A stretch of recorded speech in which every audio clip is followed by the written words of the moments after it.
This is AIM Agenda. With me now, Liberal MP Tim Wilson and Labor's Peter Khalil. Gentlemen, it's good to see you both face to face in the studio. It's good to see you, Kieran. Yeah, let's start off with You're more handsome in real life. Oh, thank you so much. Here we go.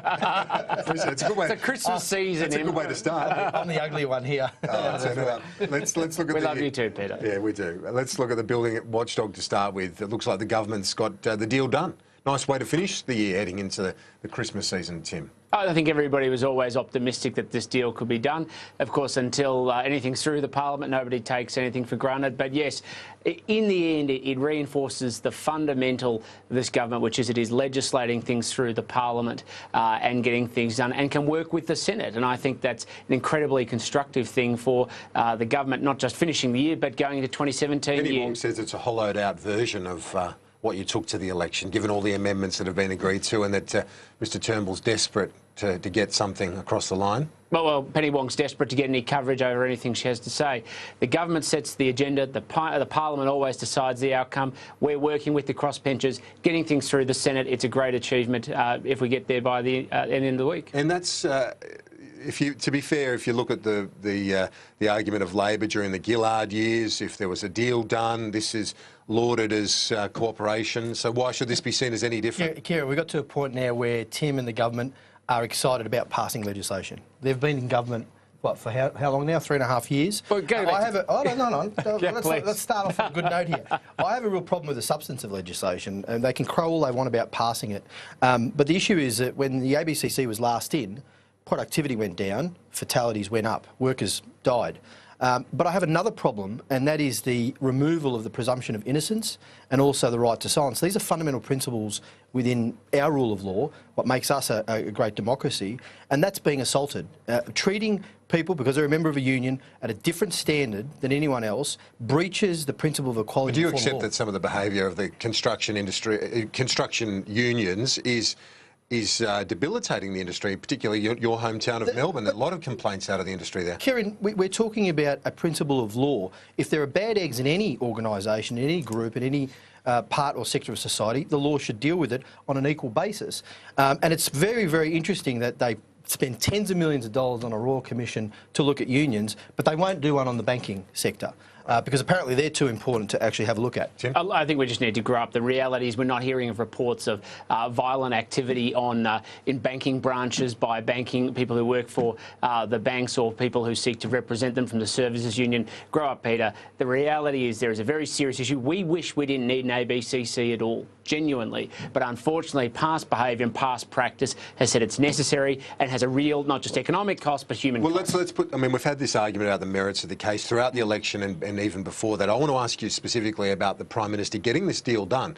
This is the latest in a series of things that he's got through the Parliament. Regardless of your concerns about the merits of this particular bill, you've got to give him, the government, credit for ticking some boxes, don't you? You want me to give credit to a government for passing some legislation? They did a deal with Xenophon, which basically, for all his tough talk, he's basically sold out South Australia.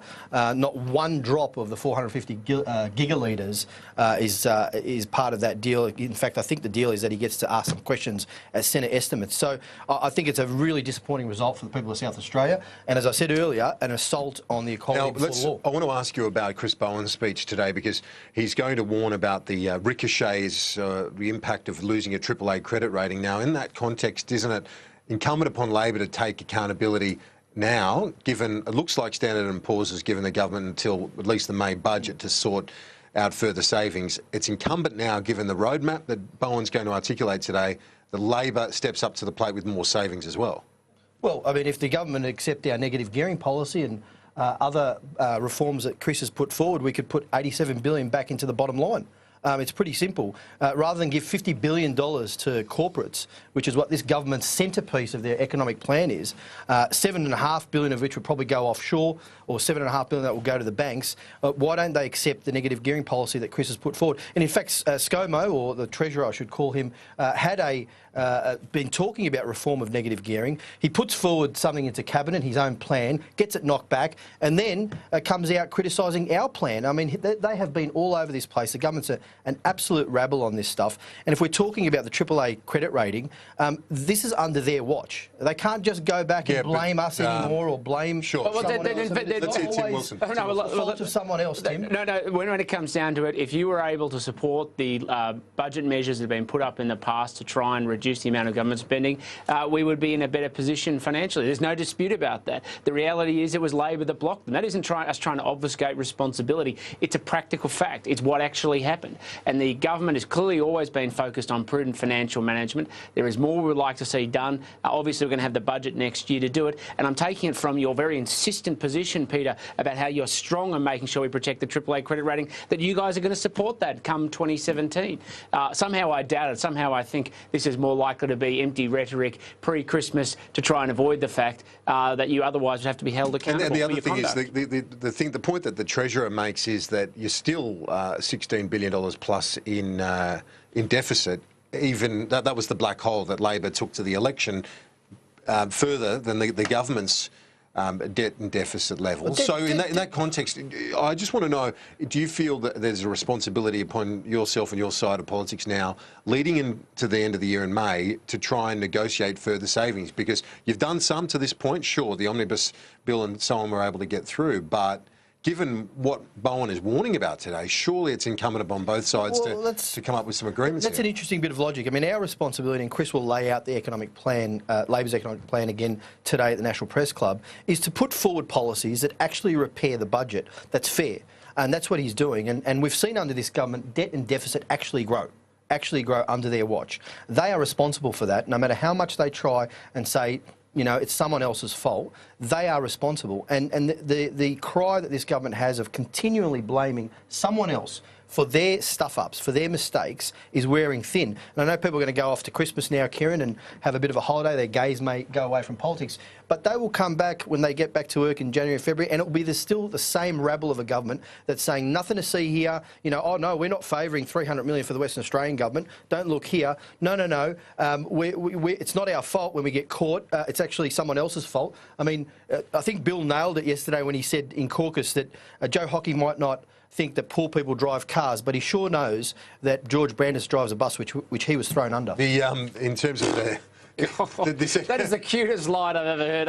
It's one of those ones that would only fly at Christmas time. You better watch out. You might be next. There's so many people being blamed that your front benches have to find new back benches to actually blame the bus. But what a change this into a comedy show, mate. I want to ask you about the tax cuts, though, the enterprise plan. Now, if that does not get through, is that a win for you in a sense that it would be less of a hit to the budget bottom line, and that's obviously what the ratings agencies want to see anyway. I think until we actually see what the final decisions are, it's hard to comment. But when it comes down to it, and I stress this again, you know, Peter, if you want to protect the budget bottom line, if you want to protect their credit rating, what we need to do is have Labor work with the government to support measures to address the budget. And what we have seen, and it's not about obfuscating responsibility, it's not about passing blame, it's a practical reality. If Labor had supported budget saving measures 2014, 2015, 2016, we could be in a much stronger position, and we're not, because Labor is not prepared to do the hard yards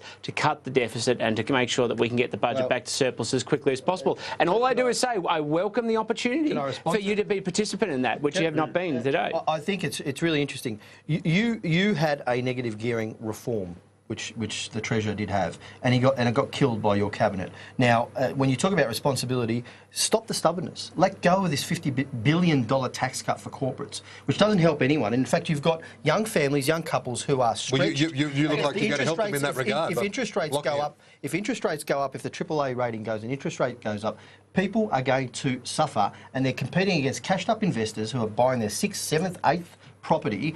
Support the negative gearing reform, which you understood to be the right thing in the first place. But that's a drop in the ocean, isn't it? There's a whole range of Labor policies that they could support. If they want to talk about bipartisanship, let go of the $50 billion. What we want is a bipartisanship, is a situation where we have businesses actually investing in the future and building the future of this country. You know, the most fascinating thing about the last election was that Labor never talked about jobs. The party allegedly once one of the Labor Party of the unions and of the workers, and they weren't talking about jobs. And jobs has always come second.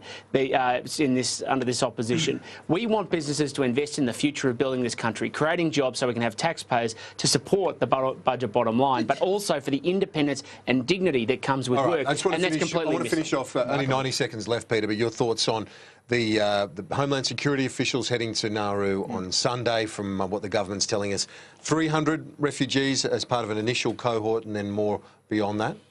Well, we all want to see the closure of Manus and Nauru and the end of indefinite detention, and I hope we'd like to see the details of how many people after this initial 300 are going to be settled in the US. What's the time frame with the US? How long will it take to move these people?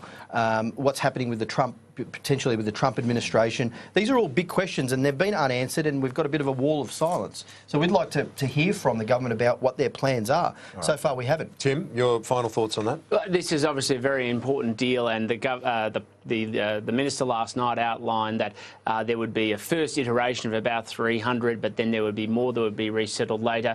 This is a plan that will actually get people off Manus and Nauru, and Labor likes to talk about unity tickets. If they want a unity ticket, they should be supporting the government's indefinite ban on people arriving in Australia, because that is the basis in which people are going to choose to resettle to the United States or not. And the refugees themselves are now saying that themselves. You obviously didn't watch the program last night, Peter. They're saying it themselves. I'm not sure what deluded world you're living in where you can't see what people are saying on Nauru.